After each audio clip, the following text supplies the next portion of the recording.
It was pretty good. The awkward stare. Wow, He was just he was looking at the camera like, Oh, what do I do? man, it's good. That We was should be straight live up now. Peter Sellers. That was Peter Sellers' Casino Royale music. PSLs. Legend. Speaking of technical difficulties, my camera. Thank you, Cat. Thank you. The camera's staring up at my ceiling. It's like, wait, what's going on there? Hey guys, welcome back to the stream. If you're rejoining us, hopefully we're back to see what's up with the new ship, the Pioneer. I am joined by the dudes. The dudes. Is it the official title now? That's the title now. Pop out chat. That's the official title. Okay. Dudes. Yeah, is it dudes Z at the end? Yes, it is now. You've done it now. Oh no, I had everything just minimized. Oh, you. I was just making fun of Star Citizen for, like, you know, the stream mess ups, and now here I am. The beach balls being passed around the room. Well, to be fair, you also don't have $100 million budget. That's true. Or do and I can blame my cat for my technical difficulties. But hey guys, welcome to the stream, everybody's. Do you want to think Chris Roberts would walk out on stage and go, "Sorry guys, it was my cat"? I wish. I would love that. It was the cat. If you're just joining us, well, they are just about to start the Pioneer spaceship chat, and then they're going to get into the keynote, which is the big one, hopefully, the one that we're all really waiting for. But I do want to find out. Theater. I don't know where they're doing it in Germany, but they're obviously in some kind of old school theater. The Capitol Theater in Frankfurt. Very nice. Capitol Theater. Oh, here we go. I'm gonna turn it up. Hey.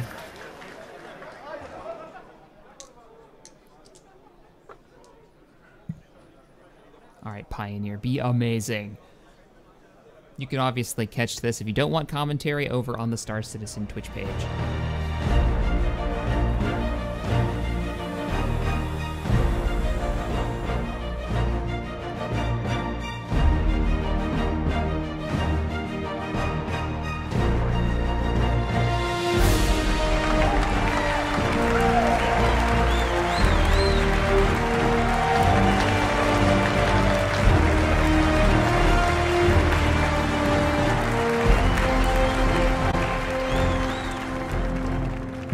Stars. They've become such a familiar backdrop of our day-to-day life that it's easy to forget what they mean. That one. That little dot right there. That's Bremen. This one over here, that's Saul. Think about that. Just a handful of these dots represents the breadth of human expansion. Another handful, and you've got Banner, Jean, even Van Duel systems. That's everything we've ever known. Every piece of art, every life, ever, right there. In two handfuls of dots. Now that means there's so much more to find. Behind every one of those points of light is a story waiting to be discovered. Now in our distant past, it was the province of governments to explore and understand space. The simple launch took resources and money beyond the capacity of even the largest companies. But then RSI introduced the Zeus, and suddenly regular people were able to explore our solar system, allowing an unprecedented amount of knowledge to be discovered. When Nick Croshaw discovered the first jump point, the modified scanner array that allowed him to search for jump points were far too expensive for the civilian market. But once that technology was refined and open to the public, what happened? That's right, an era of expansion that led us from this to this. And that's how it's always been. If you look at all the great eras of human history, whenever innovation has put technology in the hands of the people, it has heralded sweeping discoveries. Because power in the hands of many will always exceed the power of few. So while we can now discover new jump points and systems, there's still one hurdle that remains. That's what to do once you discover a new planet. Because right now, only the largest corporations can terraform and establish settlements. Easy. We haven't simplified terraforming yet. No, I'm here to announce something equally exciting. Albert Einstein, the man who redefined human understanding of the universe, he once said, "The person who follows the crowd will usually go no further than the crowd. The person who walks alone is likely to find himself in places no one has ever seen before." An insightful sentiment meant to inspire thinkers and creators to push the boundaries of their understanding. It was, after all, said 1,000 years ago, before humanity had left our homeworld. So clearly he was speaking metaphorically. Today, as I just showed you, the unknown is out there, waiting to be discovered. For those that are looking for those places that no one has seen before, they are faced with a daunting challenge. What do you do when you get there? Up until now, it's been the province of governments and corporations to pave the way for sustained habitation. The power has been in the hands of the few. What if I offered you the ability to build your own settlement? To bring civilization to the most untamed of frontiers? A colony ship in the truest sense of the word. And I'm not talking about just transporting people, no. I'm talking about an all-in-one solution designed to build modular structures based on your needs. Capable of building a farm or a habitat, a trading post or a mining operation. I mean, that'd be crazy, right? Allow me to introduce the Pioneer. There were people in those chairs. Real people. Man. Party.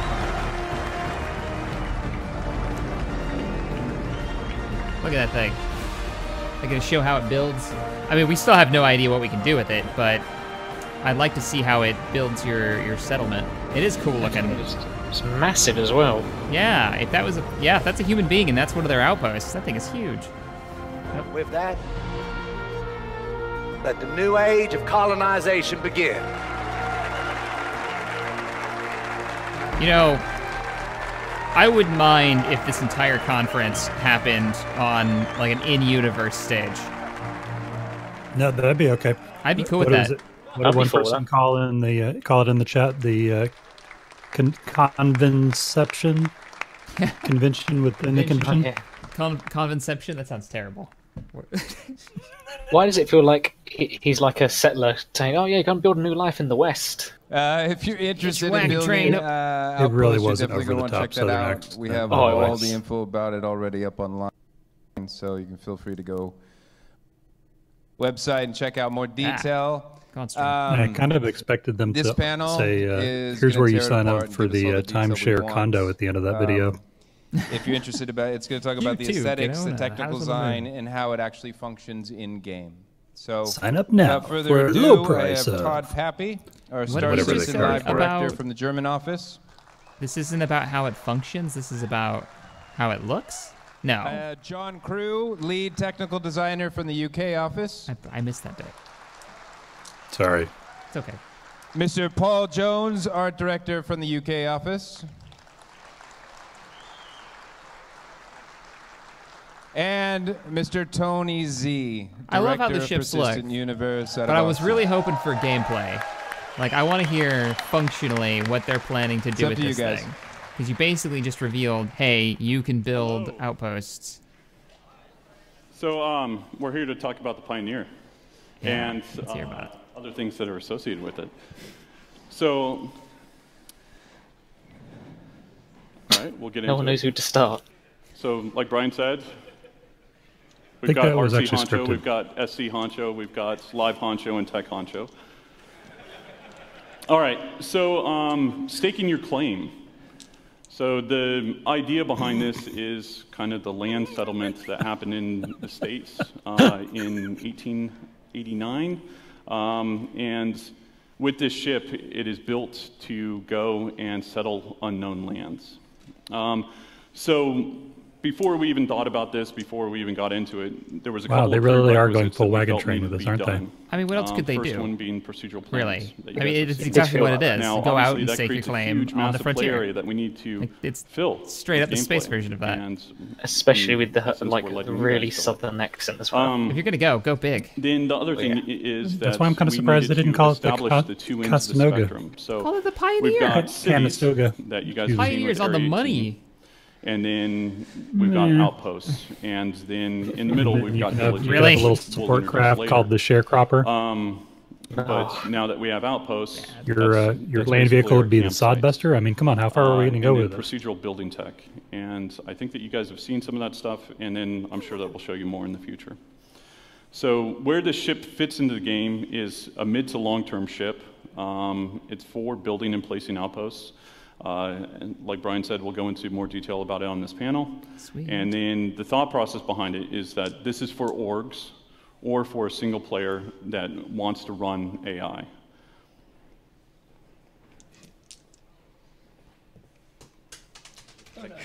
Okay. So I'll quickly talk about the normal process of ship design that we do. We've talked on ATV lots about it. If you've grabbed me around the building, I've talked to you about it.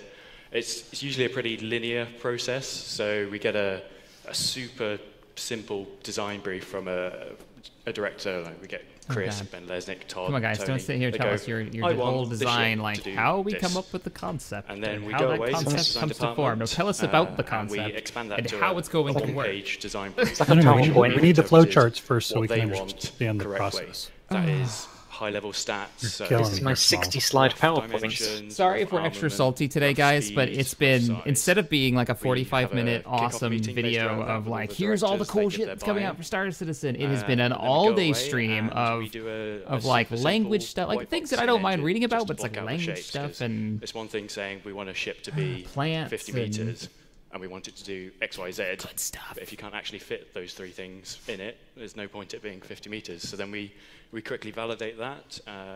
It's either made from solids or we use existing assets from existing ships and just smash them together, which Paul loves to see. Or it's lovely work just crushed together. That gets signed off. It goes into concept and tech design go hand in hand, just constantly iterating, gets signed off, and then when it's all signed off, use it. So for the Pioneer, we did it slightly differently. So we had the high-level design brief. Blitz, are you related to him? on Because a you ship sound familiar. that creates outposts. Look. So, well, okay, that's I quite a may big not have mentioned that I have a gameplay. long-lost brother on the Star So Citizen panel, alright? we I've don't had know all the how inside we're gonna do information. that, or we didn't know how we were going to do the that past at the year. time. Oh my And goodness. Then the other really I mean, yeah, interesting part I was we want it to be get to the consolidated stuff outlands. about like bases and which operations and how they're we gonna have work. The Mustang. It's cool though. They're and making trying to bases. They were making a extrapolate modular that system. up to the I huge wasn't scale. not surprised they're having player All bases. the other but manufacturers, we know what little ships look like, big ships. I want to can't see just take a each of Mustang and the go, ship manufacturers like have It's their gonna stake be in this, where they have ridiculous. their own bases, So like their own technology. we could try. That'd be cool. Their own styles. So what we did first, And Valero Space. we talked with Military Nathan Beasley and HQ. Paul. We didn't do a white box for it, which is quite an unusual process.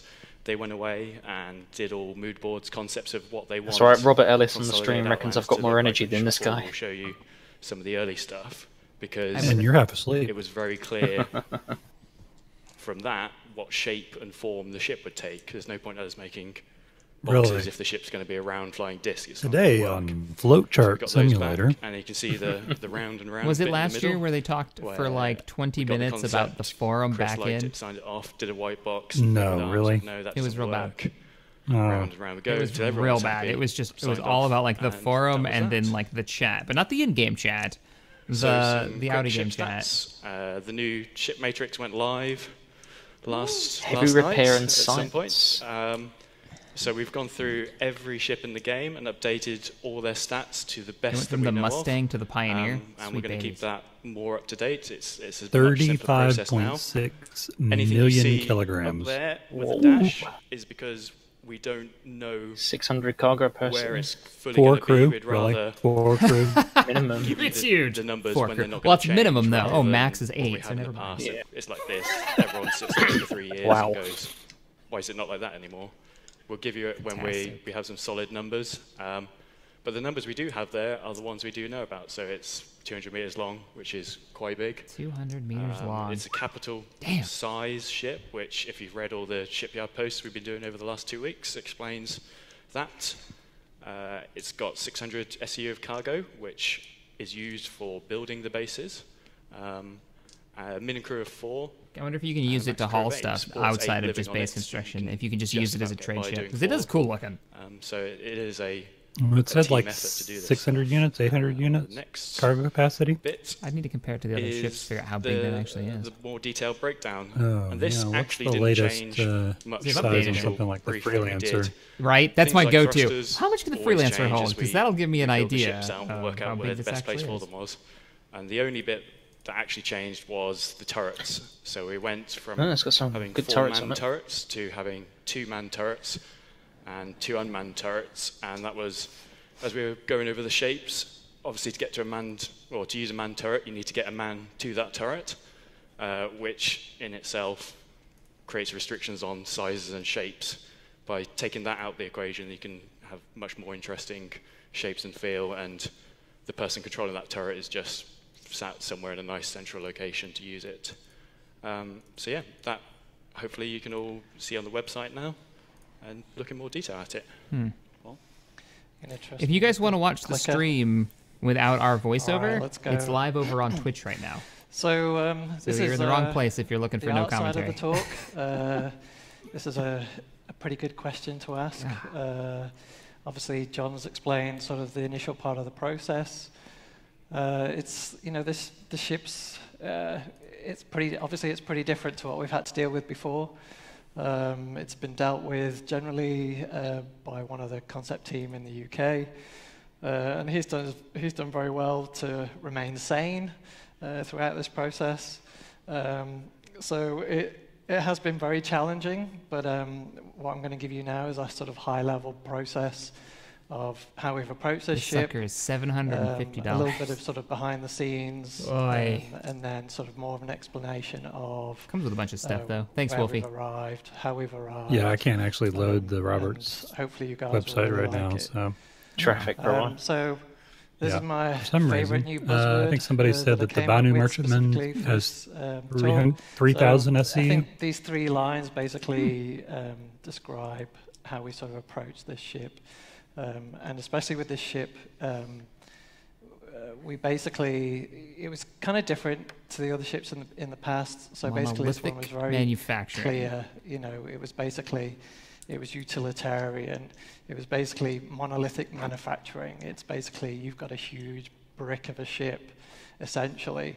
But obviously that doesn't look cool. So, we go through various stages to, It's a space 3D to make printer. this look good. So throughout the whole process and throughout the sort of whole design philosophy of the ship, it's basically an asymmetrical design. So you'll see on the exterior it's asymmetrical. The bridge is asymmetrical. It's cantilevered. The corridors are asymmetrical, and this throws. It's basically in the DNA of this ship. And John has mentioned previously that obviously So- we've had the Mustang. Can have which been is one of sold our, already. I thought guess, that really somebody early had told me ships. that they maxed out already Consolidated 2,000. Outlands, and not really a lot of work had been done in terms Those of are the style wildly guide, different numbers. and really Yeah, they're more no of a separate kidding. division. So this is more of Oh, your industrial man. division. So it's kind of like the Yeah, you can reclaimer, earn just like one. the industrial Aegis. Comrade, you can so definitely get one right in the off the game. bat, This seems like the kind of ship that you'd. I don't know if they'll have that functionality, but that you'd rent to do like a job. Pretty, You know? but it's still going to have a really good sort of well thought out industrial design. Yeah, I just want to build feel I want to it. build a base So, on an outpost. even Get as your you're buddy Does with it one of work? those things to walking through fly this out, thing, and maybe you feed you're it still gonna resources, then it appreciate prints out the it, stuff and for you. you've got your own essentially flying factory. So yeah, Try and Wolf Um, said that the so this next 1,200 have slide, been this basically allocated sort of for shows the sort of subscribers. Initial development. So Oh, what look at normally this. happens is that Look at the we different always parts you can provide have. Chris with a